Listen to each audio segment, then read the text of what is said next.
এই ট্রেন্ডিং চুড়িগুলি কে কে পরেছো অবশ্যই কমেন্ট করে জানাবে। তো আমি আজকে কিনেছি। নমস্কার, আমি সঙ্গীতা। সকাল সকাল উঠে প্রথমে ব্রাশ করা স্টার্ট করে দিয়েছি।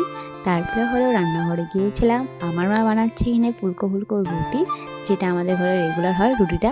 তারপরে এখানে আজকে আবার রেডি করছি বিটের রসটা খাওয়ার জন্য। বিটের রসটা খেতে ভালোবাসি, তার জন্য আজকে আবার স্টার্ট করে দিয়েছি। আর এখানে বানানো হচ্ছে হলো ডিমের ঝোল, আলু ভাজি।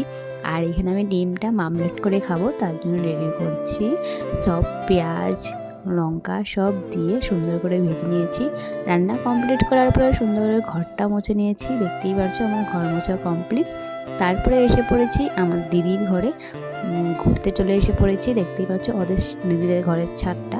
তারপর যাওয়ার আগে নিয়ে গিয়েছিলাম ফুচকা। দিদি ফুচকা খেতে প্রচুর ভালোবাসে, তার জন্য দিদির জন্য নিয়ে গিয়েছিলাম। আমি অল্প করে খেয়েছি, কেন আমার ফুচকা খেতে তখন ভালো লাগছে না। আমার হাতে যে ট্রেন্ডিং চুড়িগুলি দেখতে পাচ্ছ, এগুলি হলো দিদি কিনেছে, আমি কিনি নেই। ভেবেছিলাম পরে কিনবো, আর কিনা হয়নি।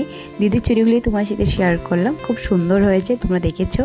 সো দিদি রান্না করেছে হলো পেঁয়াজ কুলি ভাত, তারপরে হলো ডিম ভাজি, মাছের ঝোল, ডাল দিয়ে ভাতটা খেয়ে নিয়েছি।